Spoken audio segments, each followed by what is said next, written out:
This is a story of a remarkable woman. She's beautiful, intelligent, compassionate. Her story has its roots firmly located in the small towns and countryside of Ohio. This is where it started, and it is where most of its pivotal moments have taken place. Her values are the same as those of rural Ohio. People work hard, they accept responsibility for the present and for shaping the future.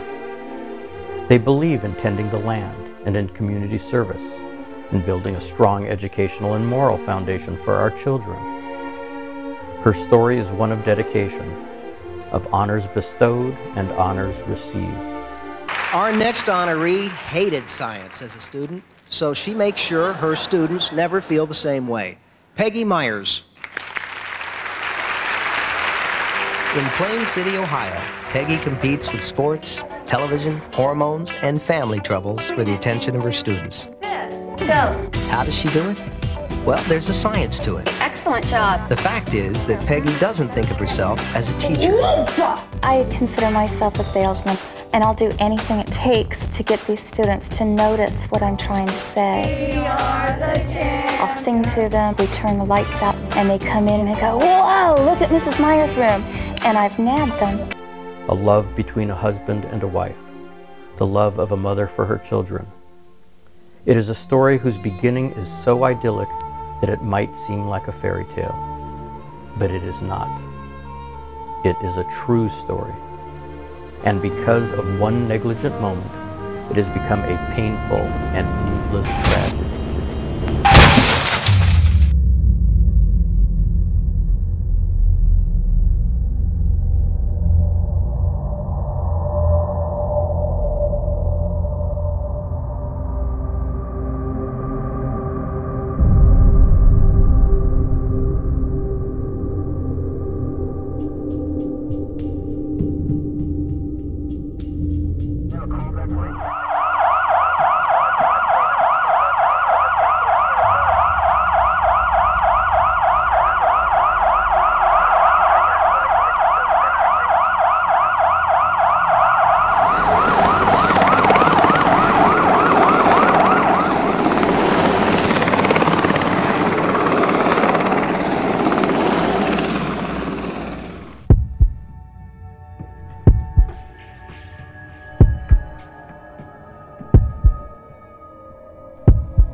The final chapters of the story are not yet written.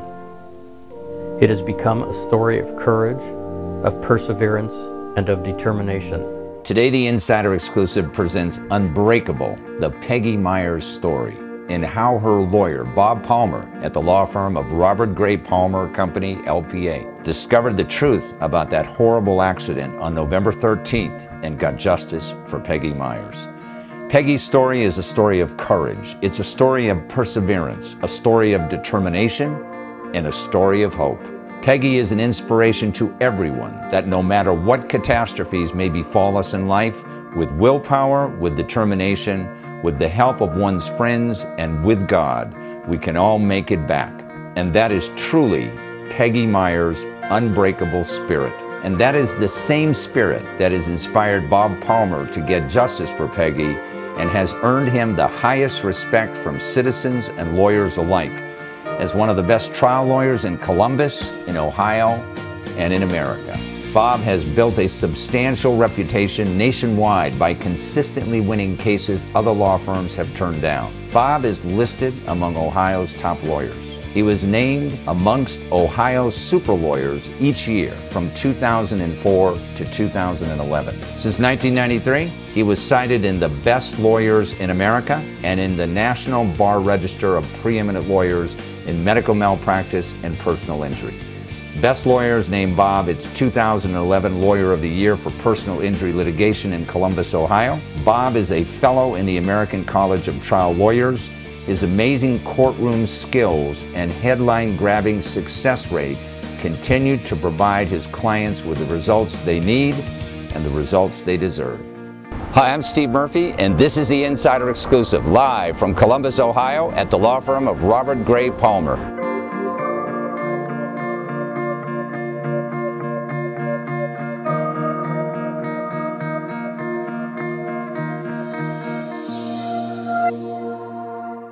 It is my great pleasure to introduce Bob Palmer to the show. Welcome to the show, Bob. Thanks, Steve. We have a case today we're going to be talking about, and your client is Peggy Myers. And before we get into the case, or before we bring her on, and thank God she's here today, we're going to show our audience a little bit about who Peggy Myers is. We'll go to that right now. I'm 40 years old. I'm very successful in my life. I'm a very successful teacher, mother, wife, homemaker. I met Jim in 1987, the weekend before Thanksgiving.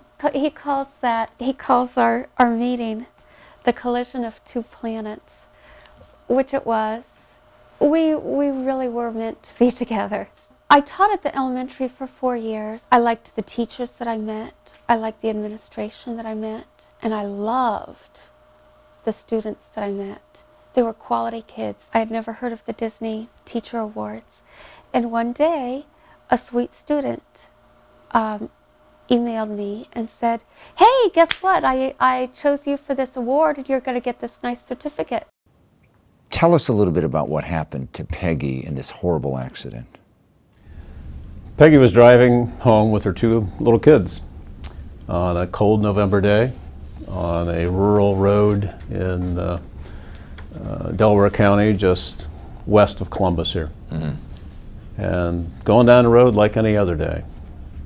There is a truck coming from the other direction, a pickup truck, in which there's some fencing in the back. Tied loosely down. Apparently so, because the wind gusted and sent this fence post sailing right through her windshield, right into Peggy's face, taking the top half of her face off, basically. Now, and she drove off the side of the road, as we saw earlier. When the paramedics got there, the emergency people, they thought she was dead. Absolutely. And she had two kids. Her two kids were in there, right? Two kids were in the back. Happily, they weren't seriously injured. They were injured, but not seriously injured, as Peggy was. Mm-hmm. She has undergone, now I've learned today, I thought it was 17 operations, almost 22 operations, correct? I think that's right. How did you end up with this case? And as you looked at it, because every lawyer evaluates cases to see whether it's possible to get a successful outcome, what were some of the legal challenges? How did it come to you? And what were some of the legal challenges and strategy you pursued on behalf of Peggy?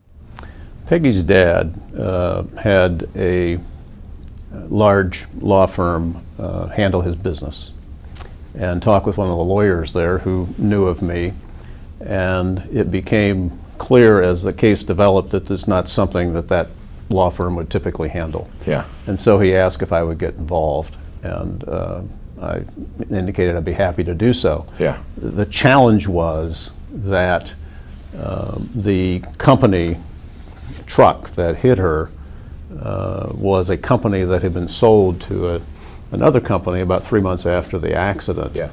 And so there was a question as to whether there was any way to get the new owner of this company to take responsibility for her horrible injuries. Yeah, and I think that's important for our audience to really understand. When the company was sold, the prior owner disclosed to the new company, which was Brickman, correct? Yes.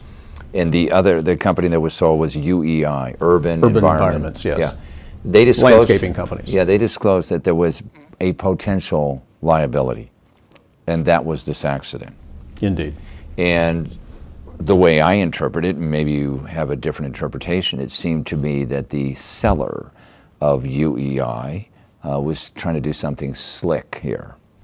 Well, I think what happened is this, and Ohio law supports this. Mm-hmm. If one company is selling to another company, they can do, if they do it right, and it was done right in this case in accordance with Ohio law, they sell the assets only. They don't. Yeah. Otherwise, if I sold you a company and I had a bunch of liabilities, chances are you get it unless you said no. Yeah.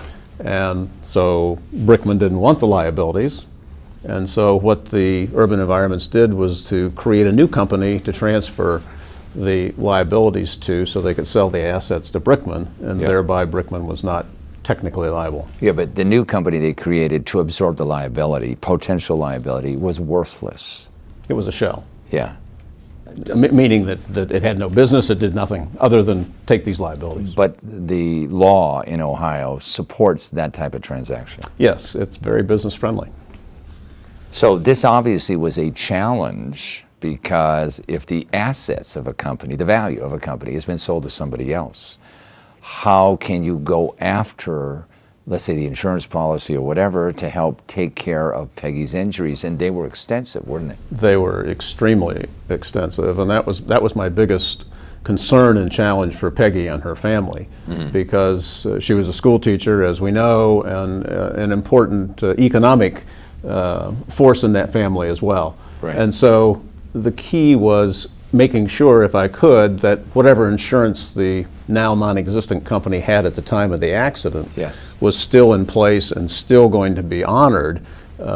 And if I could, because there are certain exceptions to this asset transfer thing, then if there wasn't enough insurance for these horrible injuries, because as we'll see, she was horribly, horribly injured, that there wouldn't be enough money to fairly compensate her. And so I tried to push, took depositions to find out about this transfer, to see if I could successfully hold the new company, Brickman, in. And of course, they all filed motions with the court saying I couldn't. And that was pending. And under law, theoretically, they might have won, right? Yes. But as you mentioned before the show, because I asked you, why did they settle? What was your answer? Well, I think they came to know Peggy, and I think they realized that she was a truly remarkable person. And actually showed some corporate heart. Well, that's great. It's wonderful to hear that. Yeah. We have with us right now on the screen, we are going to show a video of her doctor, not her doctor, but a reconstruction doctor, plastic surgeon, who helped reconstruct, and he's going to explain the extent of her injuries. His name is Dr. Guillermo Chacon. Yes. And let's go to that right now so our audience can understand the extent of her injuries.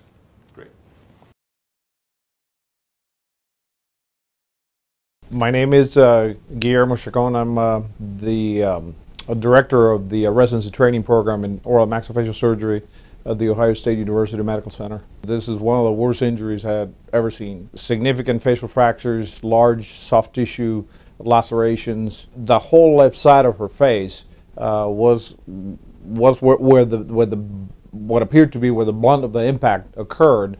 There was a lot of fragmentation of the bony segments, and there was a lot of floating bits there.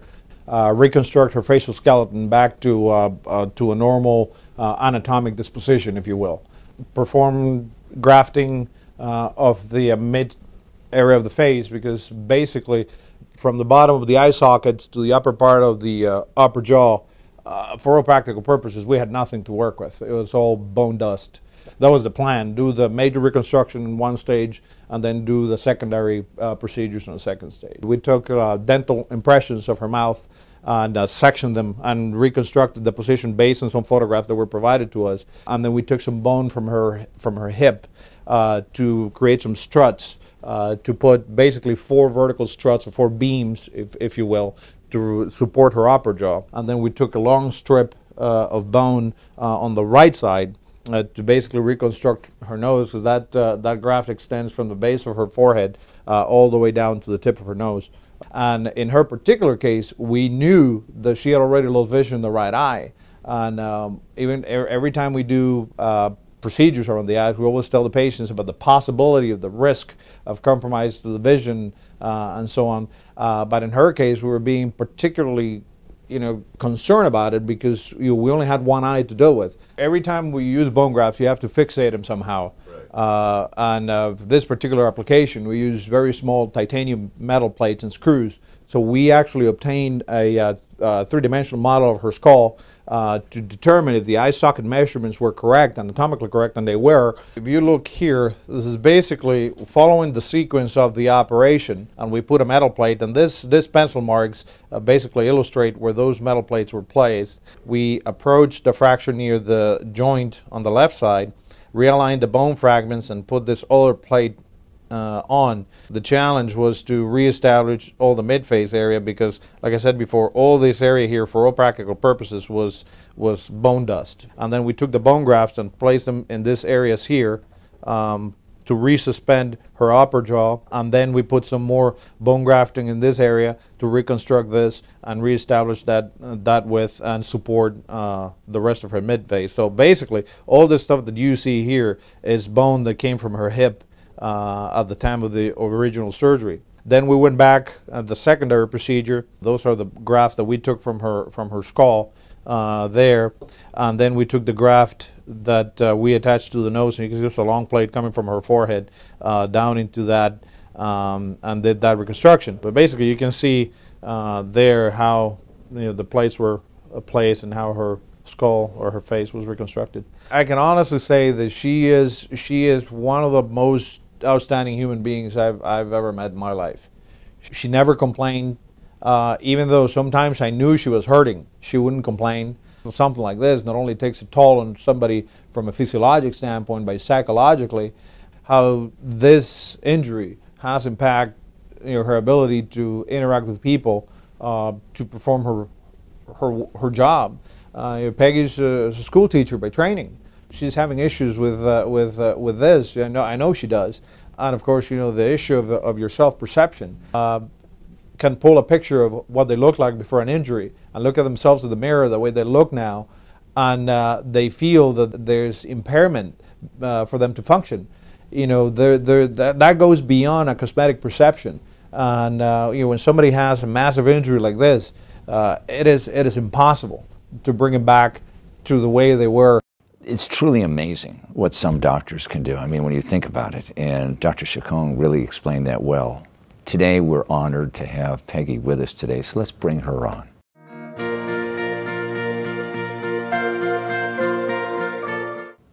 It is my great honor to introduce Peggy Myers to the show. Welcome to the show, Peggy. Thank you. Your story is remarkable. You're an inspiration to everybody. Tell us a little bit about how your life has changed since your accident. I think of the military terms snafu and foobar. A snafu is situation normal, all fouled up. A foobar is fouled up beyond all recognition. I haven't heard that word in a long time. A foobar does not have the word normal in it. Mm-hmm. And that's a word I use often. There is no normal in my life. Yeah. I have a fantastic family, and they're all normal. Yeah. But my existence isn't. I've lost a lot of vision. I've lost the ability to eat right. Right. And I mean, my daily existence is very different. I have appointments all the time with doctors, and I've been honest with a few of them that I can't just come to your office. I can't just get here. If I have to come back or they right. fouled up. Because you can't drive. Mm-hmm. You need someone to take you. Mm-hmm. Right. So arranging drivers is a huge part of my life. Mm-hmm. And I know the family history of all my drivers because of days they can't help me. Yeah. But teaching was such a big part of your life. It was huge. And what have you substituted for that? In the sense of you gave so much to your students. They were your inspiration. What are you doing today that is a challenge and a substitute for that? Right now, through my church, I'm the director of adult discipleship. And I said yes to this because God told me to, and the second reason is because we thought I would find fulfillment with this. Yeah. It's not daily or weekly like teaching was, but I do find fulfillment several times a year because of projects that I've put together or ways that I've helped someone. Yeah. There's an old saying, God never gives you anything you can't handle. Do you believe that? Yes. He has handled it for me many times. Many times. He has sent me the right tools. Yeah. He has led me in paths I wouldn't have known to go. Yeah. You are a true inspiration to everybody watching the show and to me. I was really looking forward to coming here, and I'm so glad you were able to come here, and thank you very much for being on the program. Well, thank you.